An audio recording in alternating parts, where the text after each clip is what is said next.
Incesto bíblico, parte 1. O que significa a palavra incesto?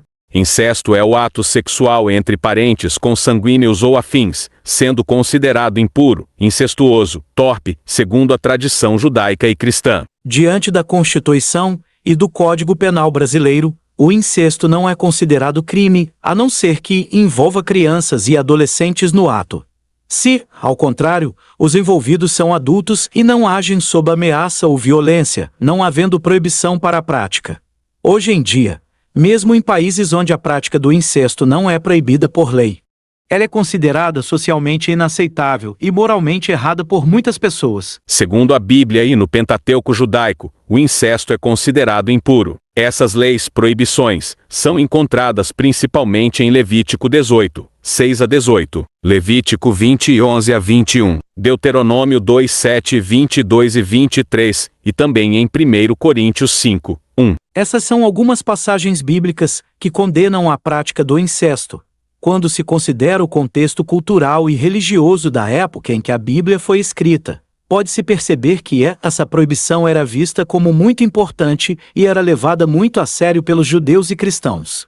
Essas leis eram vistas como uma forma de manter a pureza e santidade da família e de proteger as relações de parentesco que eram consideradas sagradas. O incesto era visto como uma violação dessas relações e criava uma grande desordem social. Os judeus trazem o conceito de impureza referente à prática de incesto muito antes das leis mosaicas. Segundo a tradição judaica, existia a Lei de Noé, também conhecidas como os 7 Mandamentos de Noé ou as 7 Leis Noéticas. Estas leis tratam sobre os preceitos éticos e morais que, de acordo com a tradição judaica, foram dados por Deus a Noé e seus descendentes após o dilúvio. Essas leis foram dadas para que a humanidade pudesse viver em harmonia com Deus e com seus semelhantes, haja vista que antes do dilúvio a humanidade estava corrompida. As 7 leis de Noé são as seguintes. Primeiro, crença em Deus. É importante que as pessoas acreditem em um Deus único e criador do universo. Segundo, proibição de idolatria. É proibido adorar ídolos ou qualquer coisa em lugar de Deus. Terceiro, proibição de blasfêmia. É proibido usar o nome de Deus em vão ou dizer coisas desrespeitosas sobre Deus. Quarto, proibição de assassinato. É proibido tirar a vida de outro ser humano. Quinto, proibição de roubo. É proibido roubar de outra pessoa. Sexto, proibição de comportamento sexual imoral. Envolve a proibição de adultério, incesto, homossexualismo e bestialidade. Sétimo, condenação da crueldade aos animais. É importante não causar sofrimento desnecessário ou matar animais sem uma finalidade específica. Segundo a tradição judaica, essas 7 leis foram dadas por Deus a Noé, o famoso personagem bíblico, para que ele as ensinasse a seus filhos e, assim, a toda a humanidade.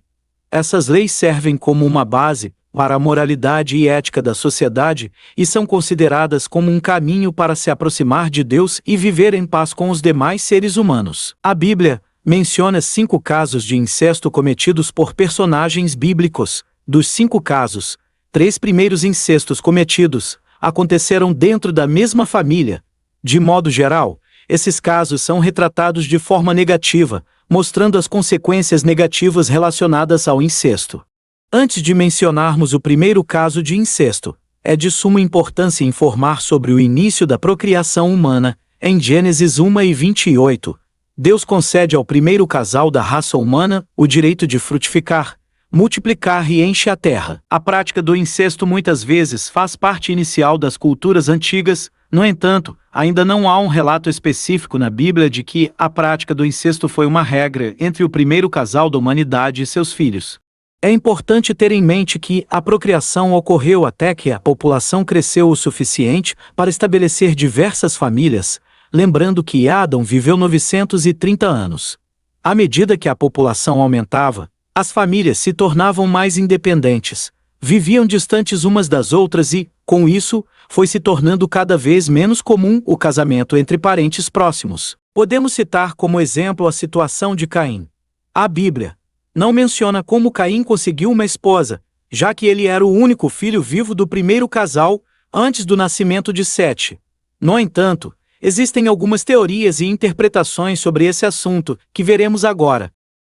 Uma teoria é que Caim teria se casado com sua irmã, o que pode parecer estranho para nós hoje, mas era comum naquela época, quando a humanidade ainda estava se desenvolvendo. Outros filhos além de Caim existiram.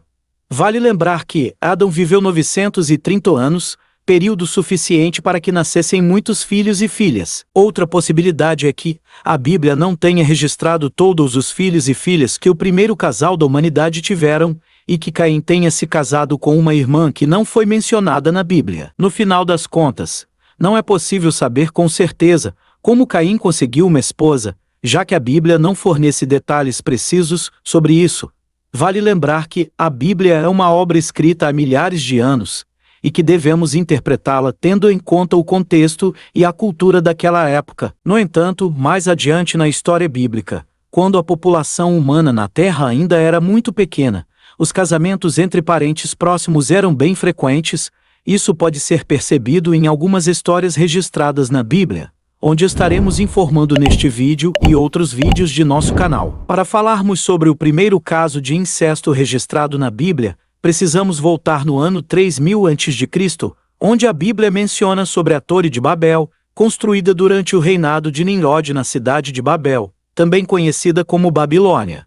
Nimrod foi um grande líder e caçador, que fundou várias cidades na Babilônia, incluindo Babel e Nínive. Segundo o relato bíblico, nômades partindo do Oriente, deram com uma planície na terra de Sinar, e habitaram ali dizendo uns aos outros: Vinde, façamos tijolos de pedra, e betume de argamassa, para edificarmos uma cidade e uma torre cujo tope chegue até aos céus, e tornemos célebre o nosso nome, para que não sejamos espalhados por toda a terra. Com base em uma confusão de línguas, o povo deixou de construir a torre, que passou a ser chamada de Babel, porque ali confundiu o Senhor a linguagem de toda a terra, e dali o Senhor os dispersou o povo por toda a superfície dela. Após 900 anos depois, por volta de 2100 anos antes de Cristo, na cidade de Ur dos Caldeus, localizada no sul da Mesopotâmia, às margens do rio Eufrates, nas proximidades do Golfo Pérsico, atual Iraque. Nesta cidade a Bíblia menciona a origem do povo semita, descendentes de Sem, filho de Noé, após o período de dilúvio. Veremos a seguir a genealogia deste povo localizado nesta cidade. Sem viveu 500 anos, gerando filhos e filhas. O seu filho primogênito após o dilúvio foi Arfaxade. Arfaxade viveu 403 anos, gerando filhos e filhas. Com 35 anos gerou a Salá, seu primogênito. Salá, neto de Sem, viveu 430 anos gerando filhos e filhas. Com 30 anos gerou Éber, seu primogênito. Éber, bisneto de Sem, viveu 430 anos gerando filhos e filhas. Com 34 anos gerou a Peleg, seu primogênito. Peleg viveu 209 anos gerando filho e filhas. Com 30 anos gerou a Reu, seu primogênito. Reu viveu 207 anos gerando filhos e filhas. Com 32 anos gerou a Serug, seu primogênito. Reu viveu 200 anos gerando filhos e filhas. Com 23 anos gerou a Naor, seu primogênito e avô de Abraão. Naor, avô de Abrão, viveu 119 anos gerando filhos e filhas. Com 29 anos gerou a Tera, seu primogênito. Terá, heptaneto de Sem e octaneto de Noé, viveu 70 anos, e gerou a Naor, seu primogênito, e depois gerou Abrão e a Arã. Terá viveu 205 anos, gerou filhos e filhas. Antes de sua morte o seu filho Arã morre, deixando sua filha mais velha Milca, seu filho Ló, e sua filha mais nova Isca. Com a morte de Arã, segundo a tradição antiga patriarcal, quando um pai morria, sua filha solteira era considerada desprotegida e, portanto, precisava ser cuidada por um parente próximo do sexo masculino. Na ausência de um irmão, o parente próximo geralmente era um tio ou primo do sexo masculino. Naquela época, acreditava-se que uma mulher não poderia ser viúva ou solteira por muito tempo, pois isso poderia prejudicar sua reputação e trazer vergonha para a família. Casar a filha com um parente próximo era uma forma de garantir que ela fosse financeiramente sustentada e protegida. Essas práticas eram comuns em muitas culturas antigas, incluindo a cultura bíblica. No livro de Gênesis, por exemplo, é relatado que após a morte de seu marido, Judá ordenou que seu filho mais novo casasse com sua nora viúva, como forma de garantir sua proteção e cuidado. Dito isso, a Bíblia relata o primeiro caso de incesto, onde Naor, primogênito de Terá, toma para si Milca, filha mais velha de seu irmão Arã. Quanto a Isca, filha mais nova de Arã, a Bíblia não relata como foi o acolhimento dela, mas tudo indica que também foi acolhida por algum parente próximo, como foi o caso de Ló, que foi acolhido pelo seu tio Abraão. Como dito anteriormente, quando existe a prática do incesto, posteriormente vêm as consequências. Mas qual foi a consequência na vida de Naor, o filho primogênito de Terá? Naor, por ser o filho primogênito de Terá, tinha o privilégio de carregar o legado dos semitas, descendência de Sem, um dos filhos de Noé. Além disso, o filho mais velho era considerado o sucessor natural de seu pai, tanto em termos de responsabilidades como no que diz respeito à distribuição da herança e de acordo com as tradições patriarcais. O primogênito, no período patriarcal, desfrutava de vários benefícios. Veremos a seguir que benefícios são esses. Primeiro benefício: inerência na sucessão paterna, o direito de ser o sucessor do pai no controle da família, incluindo a herança e o poder. Segundo benefício: receber uma porção dupla da herança, apesar de a divisão da herança variar de acordo com as leis locais e as tradições familiares. Geralmente o primogênito recebia uma porção dupla do que é destinado aos demais filhos.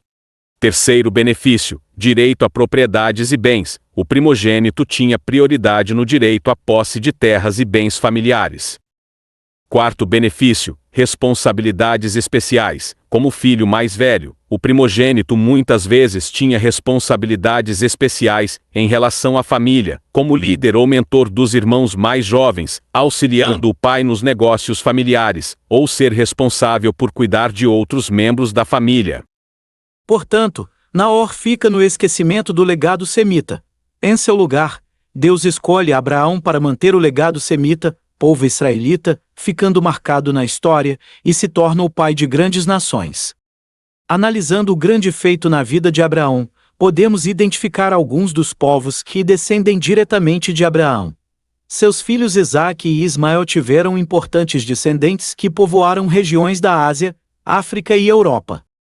Vejamos agora os descendentes a partir de Isaque, filho de Abraão, com sua esposa Sarai. Isaque teve 2 filhos, Esaú e Jacó.